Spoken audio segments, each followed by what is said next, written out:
Welcome back to Wounded on Sixes. Today we're going to be reviewing a few of the games that I played over the holiday weekend. I did get a chance to play with or against a new Grotmus detachment in each of my games. So I'm going to go over the list real quick for each army, a brief review of the game that I played, and my thoughts on the list that I'm playing going forward. So first we're going to start with my Death Guard. My Death Guard went up against the Orcs Tacticus detachment from the Grotmus releases. A lot of fun on the game. I'm going to go over the list real quick. This is a pretty competitive list that I've been working on for Death Guard all of 10th edition. It is not using the Flyblown Host, as I'm not the biggest fan, as the detachment just still doesn't make Blight Lords good enough to play. So not really a playstyle I'm too interested in. But starting off, we have 2 units of Plague Marines. One of them is going to be led by a Foul Blightspawn and a Biologus Putrifier. That's going to give them fights first. It's going to give them lethals on 5s and a free grenade strat. In the unit of 10, we have 2 bubonic weapons, 2 heavy weapons, 2 plasma guns, 1 blight launcher, and 3 guys with bolters and plague knives. They're going to be inside of a Rhino. And the other unit of 10, which is going to be led by a Malignant Plaguecaster, is also going to be pretty much kitted out exactly like the other unit, except this is going to have a Plague Spewer in it, and they're going to be riding in a Rhino as well. We then have Typhus with a unit of Deathshroud Terminators, Mortarion, 2 blow drones, one with a flesh mower, the other one with twin plague spitters, 2 War Dog Brigands with all the fixins there, and then 1 Plagueburst Crawler. So this is a list that I've really enjoyed playing. The core of the list has basically been the 2 units of Poxwalkers and Rhinos, the Typhus with the Deathshroud, Mortarion, and the 2 Knights, and then that kind of everything else is kind of like, things that I take, swap different units in and out of there. So the list went up against Orcs Tacticus, which was, I was kind of excited to see it get on the board. They were definitely bringing a little bit more of a shooty type army than I normally see against my friend's Orcs. Usually he just brings a ton of Orc infantry, which has essentially been the, go-to here in 10th edition. He definitely had a little bit more shooting and stuff like that. In the game, Death Guard got to go first. We were on Dawn of War deployment. So because we were on Dawn of War deployment, I usually would hold the Deathshroud in Deep Strike. And, now that we can put Morty in Deep Strike, my plan was to keep him in Deep Strike as well. But on the Dawn of War deployment, I don't actually think that it's necessary. So I ended up starting everybody on the board. I got to go first. I basically pushed up aggressively with Typhus and the Deathshroud. I like to keep the Plague Marines on the flanks with the bloat drones. That way I could take the objectives on the sides of the boards with the Plague Marines and then back them up with the bloat drones, either for some close fire support with the spitters or something that can charge and maybe hold back the enemy for the Plague Marines to get set up. Because I was able to get set up in the middle of the board right away, when he brought his Orcs up to me, the Flamers on the Deathshroud just really decimated him, and he wasn't really able to get any good charges on me. The one thing I'll say about the Tacticus detachment for Orcs is it does give them a lot of options. However, I think my friend wasn't the most sound on playing the list, so like a lot of times he was adding abilities to the Orcs that just didn't make sense. I'm sure as the list gets better and players get better with it, it's definitely going to be something you have to worry about. But the Death Guard kind of really held their own against Orcs, particularly the Plague Marines. The ability to fight first and the ability to kind of, take them out of the Rhino when I want them to or charge with them, allowed it so that I got to dictate a lot of the combats, particularly on the 2 flank objectives, because once I got Typhus and Mortarion up in the middle along with a Knight, the Orc player just kind of gave up trying to take the middle and just focused on the flank objectives. And at that point, I was kind of able to use the fights first of this unit to basically dictate those engagements, while also being able to charge with my flesh mower, giving me extra attacks and pretty decent tank shocks onto his unit. So the Death Guard ended up winning the game that we played pretty handily. I think my opponent conceded at the top of turn 4.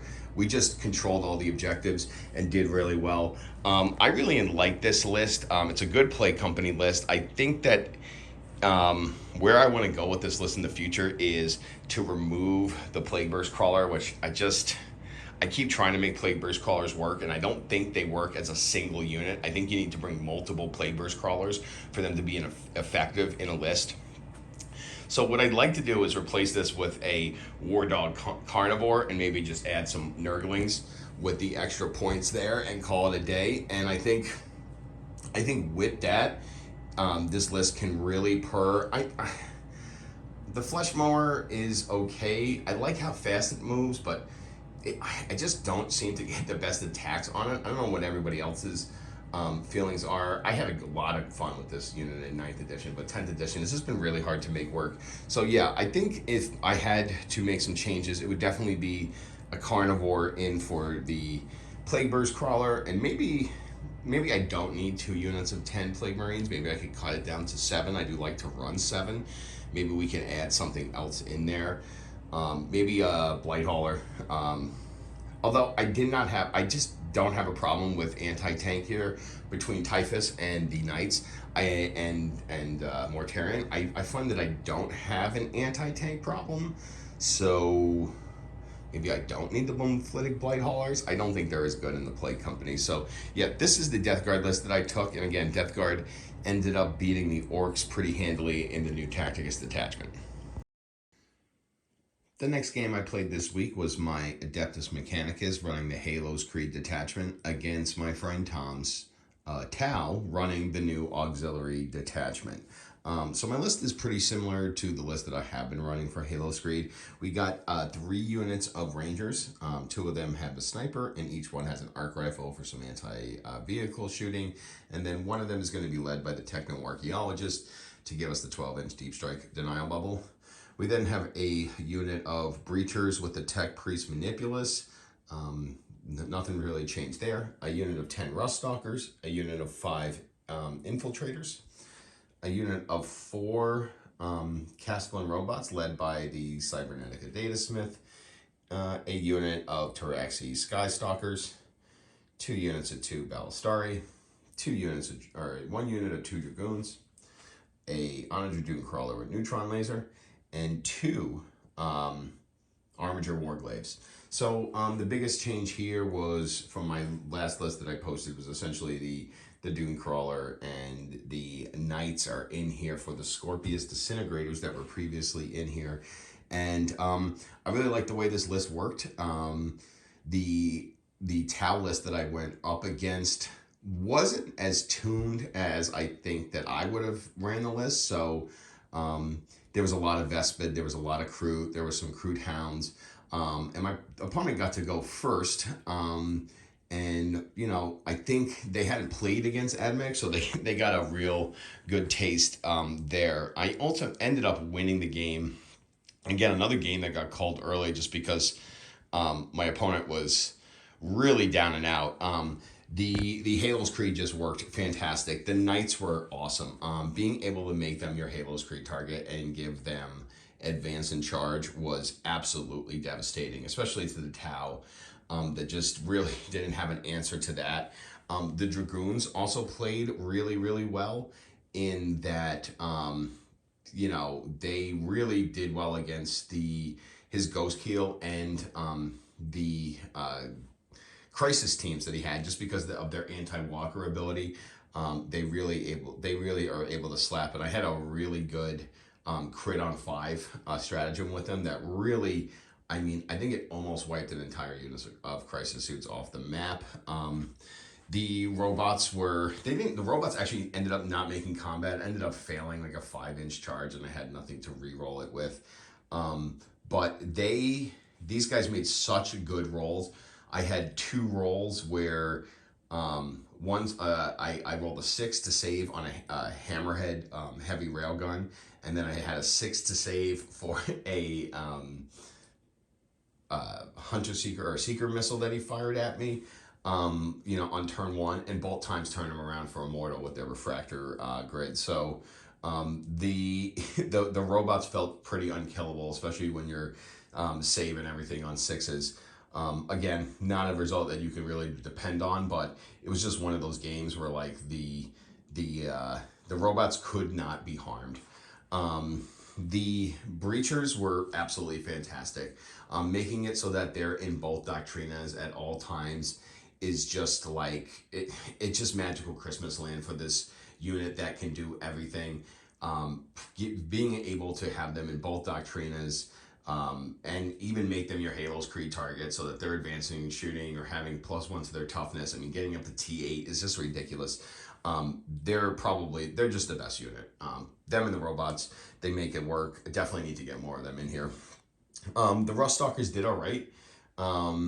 They did their job. They ended up going into some Kroot Rampagers, a unit of 6. They didn't quite kill the unit and ended up getting killed on a shot back from some Crisis units, but they were decent. Again, very glass cannon-y unit, so you have to use them sparingly.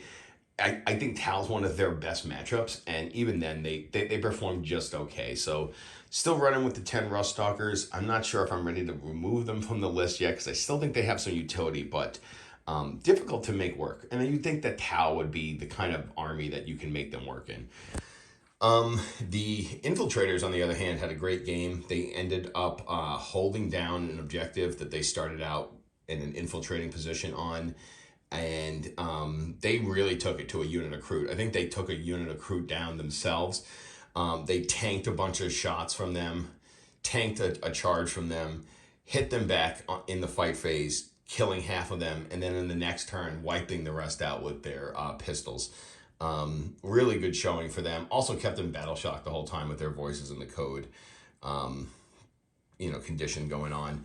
The Taraxi Skystalkers, again, I was kind of ahead. I feel like Taraxi Skystalkers are a great unit when you're behind to be able to score like an extra secondary. And because I wasn't behind, they didn't really make that much of an impact. I ended up dropping them in my near my own deployment zone just so that I was able to match some Vespid that he brought down in my area to try to score some points. So that's essentially what they did. They shot and then they ran away. So again, not really effective in this game, but they really, really can be. I want to say that the Doom Crawler is really good too. It's a strong unit, the Neutron Laser. The only problem is because we live in Conqueror, it's hitting on 4s. So the 3 shots from it it's not like with the Scorpius Disintegrator where we're getting +1 to the hit roll, which makes it that much more viable. So I definitely was missing the Disintegrators because, again, I'm always in Conqueror, but the Warglaves as a replacement were pretty good. The Rangers, they did their job. They handed out their +1 AP for being battle line or within 6 inches, which really helped, especially against Tau, which some units you can get up and over their armor, and there was just like a lot of times where these guys being in proximity, there was no save.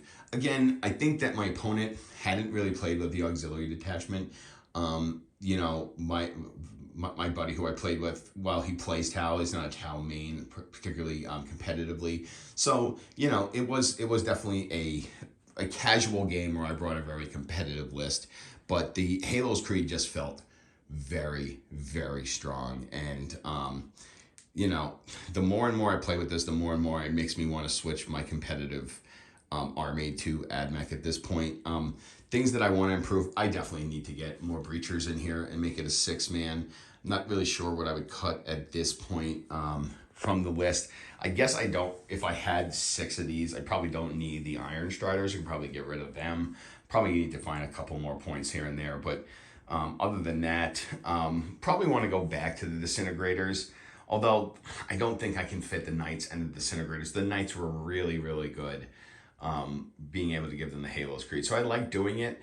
I guess we'll see where I land on this list, but there's just so many options here with the AdMech, and I had a lot of fun, and it ended up being a pretty decisive AdMech victory over the TOA. The next game and list that we're going to go over is my TOA Empire Auxiliary Cadre. The list is exactly the same as the video that I posted last week, but just to go over it briefly, we got 3 units of Stealth Suits, 2 units of Vespid, 2 units of Krutox Rampagers, a Ethereal with the Inspired Leader enhancement, 2 units of Crisis Suits, one led by an Enforcer, and they are Fire Knives, and another one led by a Cold Star, and they are Sunforge. 2 units of 10 Crude Carnivores, a Hammerhead Gunship, 2 Riptides, one with the Ion Accelerator, one with the Heavy Burst Cannon, and then 2 Ghost Kills with the Cyclic Ion Rakers and the 2 Twin Fusion. So yeah, this list went up against my son's Ultramarines. He brought a Iron Storm detachment, and actually we're going to go over that in the next list. But this list performed fairly well. I was pretty happy with it. Marines are a very good matchup for TOA in general, and if we are heading into a Marine matchup, I think this detachment really has some legs. It is definitely a high skill detachment though, because you have to have the Crute in range of the enemy units, and then you have to have the TOA being able to see that unit, as well as a guider to get the maximum value out of it. But, you know, the list performed pretty well. The Krutox Rampagers are fantastic. The 7-inch Scout is awesome. Being able to move 8 and then advance and charge with a CP is absolutely great. They not only help to get the buff off for, you know, TOA units that can see what they can see, but they also prevent our opponent from getting onto our side of the board for a turn, which is really helpful. I found that I was able to charge the Ultramarines as they were coming out of their home base and pinning them to their side of the board early. We were playing in a Search and Destroy deployment. So the Rampagers worked out pretty well, although they do not survive very long after combat. The Vespid are good, but I think you want to try to use the rapid ingress with them and the Stealth Suits. That way you can move them into position and then make sure that you're getting the buff off for the Crisis Suits that drop in that range. So I would definitely recommend using the homing beacon to get one of those Vespid down for free, moving that Vespid while also simultaneously dropping something like the Sunforge down to where those Vespid are going to be so that you're getting the detachment buff. The Ghost Kills, they just work great as usual. They have Lone Op. They're going to be able to give any Crute or Vespid in range of them. Lone Op is, you know, 18-inch Lone Op. But also, you know, the focused fire or the guided fire stratagem that we have made their guns excellent. You know, a strength 10 and a strength 11 weapon. Same thing for the Riptides. You know, the Ion Accelerator and the Heavy Burst Cannon are both greatly improved with the +2 strength that we can get out of that stratagem, plus the extra AP that we can get from being in range of the Krutox. I think it's very important to remember with all the Crute units that you have that you want to use them sparingly, because once they run out, you don't really get your detachment buff anymore. And that extra AP is really what we're looking for here. So making sure that you're planning out those scouting moves with all your Crute units is very important. Although the Crute really didn't come into too much of effect in this game, outside of being able to buff me or give me the guided fire ability. The Sunforge using the guided fire is just silly, especially on a vehicle. Usually you don't need to do it, but it's a pretty much guarantee at that point that you'll destroy any monster or vehicle that you're pointing at. The Fire Knives with missiles, I think I'm close to saying this is the best Crisis team loadout there is in the game. I could be wrong, but my personal opinion, doing the strength 9, -2 damage that you can get with these guys, re-rolling the hit roll, just cannot beat it. I also want to make sure that everybody is putting a marker drone inside of these Crisis Suits teams. That way you're not just solely reliant on the stealth teams to do all the guiding for you, and also they're going to make sure that you get that ignores cover ability with the guiding them as well and having the marker drones. Other than that, I think the list purred pretty well. I really would like to get a Crude Shaper into the list. That way we could use the enhancement to allow them to do the greater good. I think, again, I want to use them as an observer unit rather than a unit that's going to be guided into another one. None of the Tau weapons really excite me outside of the Crutox Rampagers. So I think if you're using the Crude Shaper in a unit of Crute to get that greater good ability, make sure you're using them as an observer unit and you're not wasting one of your other good guides on them. I just don't think it's that relevant. But overall, other than that, like I said, I think I might want to get some Crude Hounds in here just because they're a cheap way to give us our guided fire, especially on our natural objective. So yeah, that's the Tau list. Finally, rounding out the games was the Iron Storm Ultramarines list that was piloted by my son, and this is what he played against my auxiliary cadre with. This is a list that I've been cooking up myself, and again, I don't really play my Ultramarines a lot, but my son does. He's a newer player, so you got to take our game with a grain of salt. But I'm going to go over this list because I have not featured it on the channel before. So we have 2 units of 10 intercessors. Each unit of 10 is going to have 2 Astartes grenade launchers in there. We then have a unit of heavy intercessors, 2 units of 3 eradicators, and a unit of 5 hellblasters, 1 unit of 3 outriders, a Vinny, a Redemptor, and a Ballistus. This Redemptor was run with the plasma, not the Gatling cannon. 2 Predator Annihilators with quad las cannons, a Tech Marine, and Rabute Gilliman. So this was an Iron Storm detachment. So essentially the point of this list was maximum rerolls. We're going to get to pick 2 Oath of Moment targets because of Gilliman's ability. So that's going to give us rerolls on the hit roll for at least 2 units. And Iron Storm's also going to allow us to give us rerolls. So this is not only a great list for beginners because they get the feeling of a lot of rerolls so that they don't get those feel bads of missing a lot, but it's also a fairly standard, easy to play list as well. We want to use Gilliman to pick 2 options and then go to town. The 2 intercessor bricks here are really there to take advantage of the Oath of Moment target, so that if we can get them on target to the Oath of Moments, there's now a lot of shots going into them. And then the 2 Astartes grenade launchers also give us an extra boost, and we're also going to get +1 to wound. So what we're looking to do with these big bricks of intercessors here is to maximize the number of shots going into those Oath of Moment targets, making it so that these guys are like just doing that much better. And the +1 to wound is really helpful, especially if those Oath of Moment targets are infantry units later in the game.